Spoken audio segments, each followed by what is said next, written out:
Bonjour à tous, bienvenue sur ma chaîne vidéo. Mon nom, bien sûr, Dan Solo. Aujourd'hui, c'est un démarrage d'un magnifique jeu. Un jeu qui s'appelle Ex Libris. Un jeu de bibliothèque où on doit construire une bibliothèque de livres. Très joli, très hâte d'essayer. Un jeu fait par Adam P. Max, même Sievers. Ne pas confondre avec MacGyver. Un jeu édité par Renegade Game Studio. Aussi, version, d'après moi pour la version française, Ori Games. Puis oui, il est en français, il existe aussi en anglais, comme vous pourrez trouver à la boutique Ludol au montant de 74,99. On regarde l'arrière de la boîte, il y a beaucoup de cartes, très beau matériel, de très jolies cartes. Et c'est un jeu pour 10 ans et plus, de 1 à 4 joueurs. Et oui, il y a un très joli mode solo et pour des parties d'environ 45 minutes. Alors ici, c'est ce que je disais, édité aussi par Ori Games, qui d'après moi c'est la version française du jeu, et Renegade Game Studio. Donc on va ouvrir ça immédiatement pour découvrir ce qu'il y a à l'intérieur.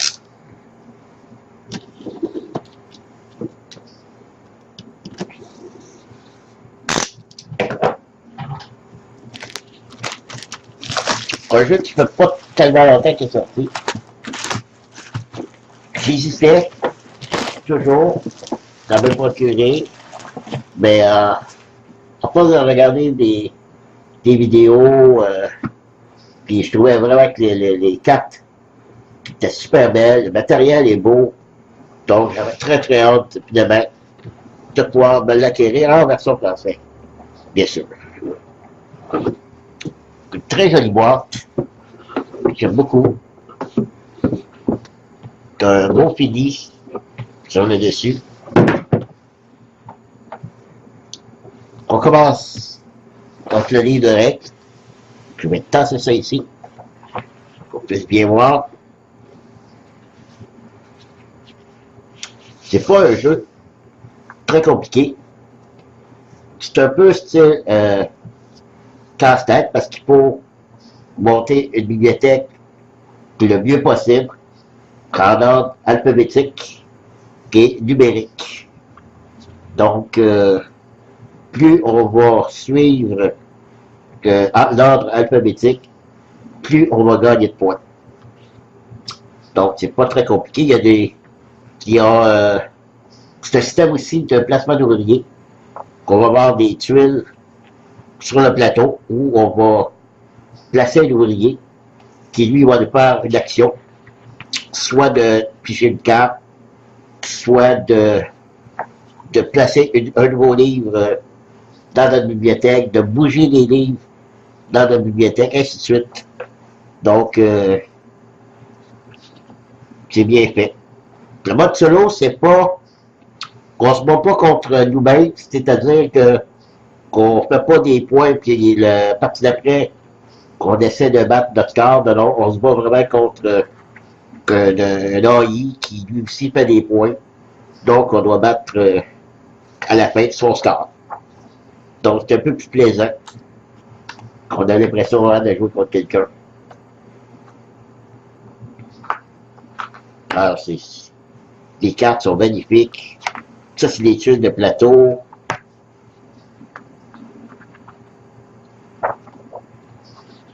Voilà, c'est un, quand même pas 22 pages. 22 pages au total.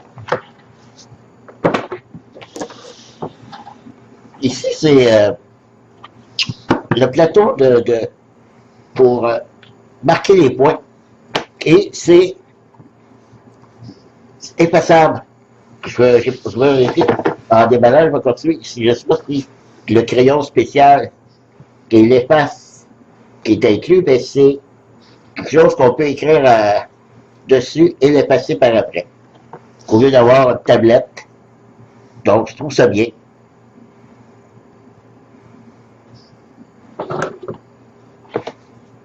Ici, c'est le plateau de joueur.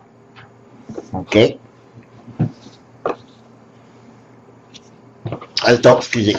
C'est pas le plateau de joueur, c'est le plateau principal où on doit mettre les principales cartes durant le jeu.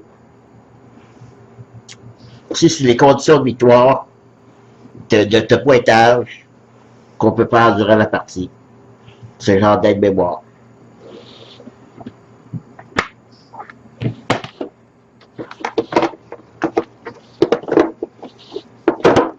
Oui, le crayon spécial est fourni.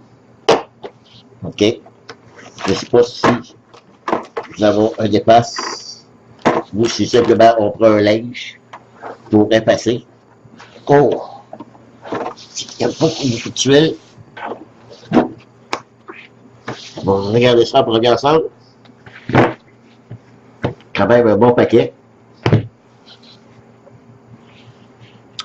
Là-dedans, je sais qu'il y a les tuiles des joueurs.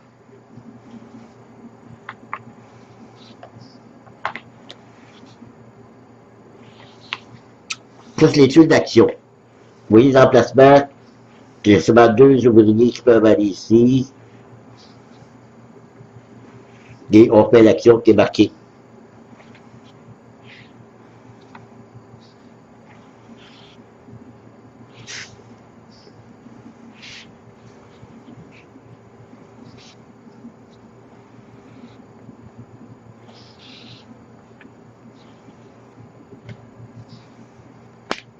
Alors, il y a beaucoup de tuiles.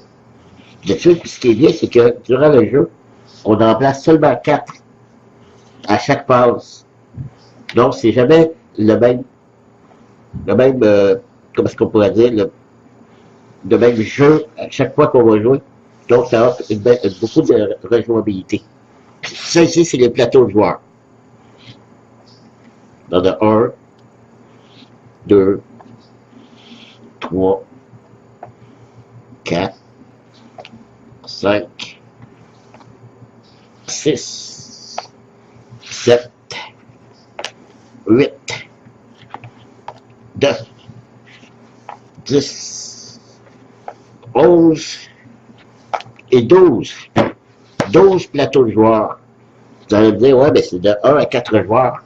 Et bien voilà, c'est ça qui est le problème. C'est que ça ne sera jamais les mêmes plateaux. Parce que chaque plateau, c'est une habilité différente. Donc, vous voyez l'énorme rejouabilité qu'il y a. 12 plateaux, ils sont utilisés seulement 4. Donc, ce ne sera jamais les mêmes parties. C'est ce qui est bien. 12, bon, il y a recto verso. Je crois que c'est mode facile et mode plus difficile. Et pour les plateaux des actions, 1, 2, 3, 4, 6, 7, 8, 9, 10, 11, 12, 14, 15, 16, 17, 18. 18 plateaux d'action qui ont en place 4 à chaque manche, je crois. Et je ne sais pas combien de manches qu'il y a, donc c'est pigé au hasard, donc c'est jamais les mêmes. Ce ne sera jamais les mêmes actions. Donc, encore là, beaucoup de rejouabilité par rapport à ça. Ah, ça c'est bien. Beau plateau de rangement. On a ça ici, les pions. Le carré. Lui, je ne sais pas du tout. Écoute, ça, écoutez, c'est un peu bizarre, là. C'est le pion. Le pion, je vais montrer sur le doigt, c'est un pion premier joueur. À ce qu'on me dit. Bon. Ici, on a tous les pions des joueurs. Tous les pions comme ceci, ce sont les pions des joueurs, OK? Donc, 2 bleus, OK? 2 verts. Ah non, c'est 3 par joueur, c'est vrai. C'est 3 ou 2, Deux comme ça. Orange, c'est deux par joueur. Pourquoi s'il y en a trois? Ensuite, trois, ok. Orange, c'est trois par joueur, c'est ça. Et les bruns ici, un, deux, trois joueurs. Le reste des pions ici, c'est un pion spécial qui va exactement avec le plateau de joueurs. Ce que je trouve bien, c'est tous des pions différents. Il aurait pu faire un pion de la même couleur, le même design que les autres pour donner une autre action spéciale, mais ils l'ont fait différemment pour chacun.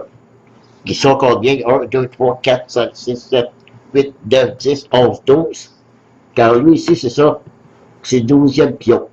Pourquoi lui est carré? Je n'ai aucune idée. Je vais l'apprendre lorsque je vais lire les règles.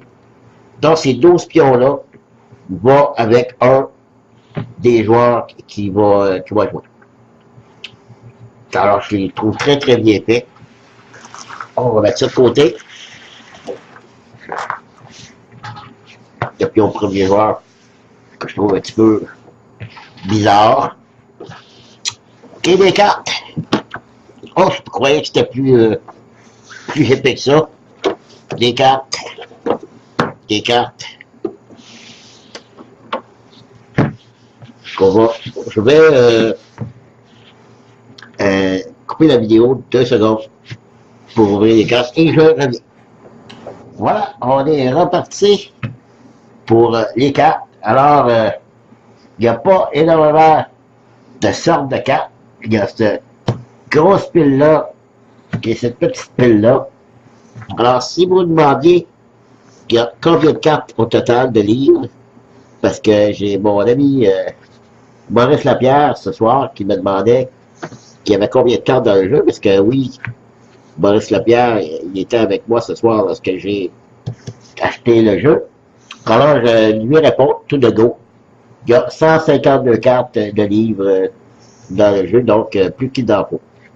Je vais vous montrer ça tout de suite après. Avant ça, on a ces 6 cartes-là ici. Okay, c'est des cartes, des sortes de livres qu'on retrouve dans les livres qu'on a ici. Alors, on a les codex corrompus, œuvres de fiction, volume historique, bestiaire fantastique, manuel de référence et potions et sortilèges. Soit dit en passant, les cartes sont magnifiques, sont très très belles. La façon que ça fonctionne, c'est que au début, on doit brasser les cartes, mettre une carte sur le plateau de jeu principal, où cette carte-là va compter pour tous les joueurs, que tous les joueurs dans sa bibliothèque qui vont avoir un livre qui fait référence à au bestiaire fantastique vont gagner un nombre de points supplémentaires. Et on pige une autre carte qui, elle, celle-ci, va se retrouver aussi sur le plateau, qui elle, dans notre bibliothèque, si on a ce volume-là, qui est les manuels de référence, va nous donner moins 1 point. Donc, c'est comme ça. Et les 4 autres, donc c'est 1 pour chaque joueur, donc maximum 4 joueurs. On en prend une, on la garde secrète, puis nous, secrètement, on essaie de se ramasser le plus possible des livres de potions et sortilèges qui vont nous donner un certain nombre de points supplémentaires personnels à nous. Alors, comme ça, qu'on va faire des points, il y a de nombreuses autres façons aussi de faire des points dans le jeu, selon la disposition de notre bibliothèque. Et en parlant de bibliothèque, je ne vais pas tous vous les montrer. Il y en a 152 cartes, ce sont des livres, donc je vais vous les montrer ici comme ça, vous montrer un peu le principe. Vous voyez, en haut, on retrouve ici 4 volumes. Donc, qu'est-ce que représente le symbole? Bestiaire, comme j'ai dit tantôt, là, bestiaire fantastique. Ici, on a un volume historique et le dernier ici, potion et sortilège. Donc, on a ces cartes slots-là. Si jamais elle se retrouvait être dans le plateau principal qui dit que si on a ces volumes-là, qu'on a moins un point, de là, si cette carte-là se retrouve dans notre bibliothèque, on a moins 2 points. Donc, c'est comme ça qu'il faut faire attention pour essayer de moins se ramasser ces cartes-là, même si on a besoin de ces cartes-là pour notre jeu à nous, mais surtout à cause des lettres. Plus on va faire suivre de cartes en ordre alphabétique, plus ça va être payant. Et là, faites à noter, si on regarde ici, qu'on a 2 G, mais les 2 G aussi, il y a un numérique là-dessous, okay, 5 de 5, 4 de 5. Alors bien sûr, le 4 de 5 va ici en avant de 5 de 5. Autrement dit, il y a 5 cartes G. C'est pour ça qu'on a 4 de 5, 5 de 5. Donc, l'ordre devrait être comme ça. Si on le retrouve comme ça, les 2 G ne se retrouvent plus en ordre. Je ne sais pas si vous me suivez, mais c'est à peu près ça. Mais, durant le jeu, il y a un des plateaux qui nous permet de faire une action de bouger 2 cartes. À ce moment-là, on vient de trouver le lien sur ce plateau-là. Et on peut bouger les 2 cartes comme ça pour remettre ça dans l'ordre. C'est un peu ça le principe du jeu. Que d'autres manières, beaucoup de faire des points selon, parce qu'on peut faire jusqu'à, je crois, 4 rangées de livres, et plus on va faire de rangées qui se suivent, en tout cas, il y a beaucoup de choses à faire comme ordre de points dans ce jeu. Donc, je montre les cartes un peu comme ça. C'est très joli, puis autre chose à noter, là, c'est ça là-dessus, ils ont été chercher ça. Puis, ils n'étaient pas obligés de faire ça, mais tous les livres, comme là ici, c'est la version française, donc tous les titres des livres sont en français. Et de plus, toutes les cartes qui ont des livres, ce sont tous des titres différents. Ça ici, là, on a 2 livres jaunes, là. Okay? Mais ce n'est pas 2 titres pareils. Donc, tous les volumes jaunes, ça va être tous des titres différents. Il n'y aura pas un titre pareil dans toutes les cartes. N'oubliez pas, il y a 152 cartes. Et souvent, avec 4 livres par carte. Ben, je dis bon, le temps que ça nous prend pour trouver tous les titres à ces livres-là, ça a été, puis comme je vous dis, c'était pas vraiment nécessaire au fonctionnement du jeu. C'est simplement pour faire plus joli. Et de plus, ce que j'ai remarqué, qu'il y a des titres assez drôles, assez rigolos. Puis prenez le temps peut-être quand vous jouez, délire, c'est assez drôle. Donc c'est un plus qui rajoute au jeu, mais c'est ça. Donc, c'est à peu près tout. Écoutez, comme je l'ai dit, c'est pas un jeu énorme, mais je trouve que ça a l'air d'être un jeu bien conçu. Je dirais peut-être un petit point négatif, les cartes. Je trouve qu'il n'y a pas une bonne qualité de carte. Est-ce que je vais les suivre? Je ne sais pas. Ça en fait beaucoup. Déjà, ça fait une très bonne hauteur de cartes. Et si je les sleeve, on va se retrouver avec le double d'épaisseur. Et vous savez que quand des cartes sont slivées, ça glisse, là, ça va tomber.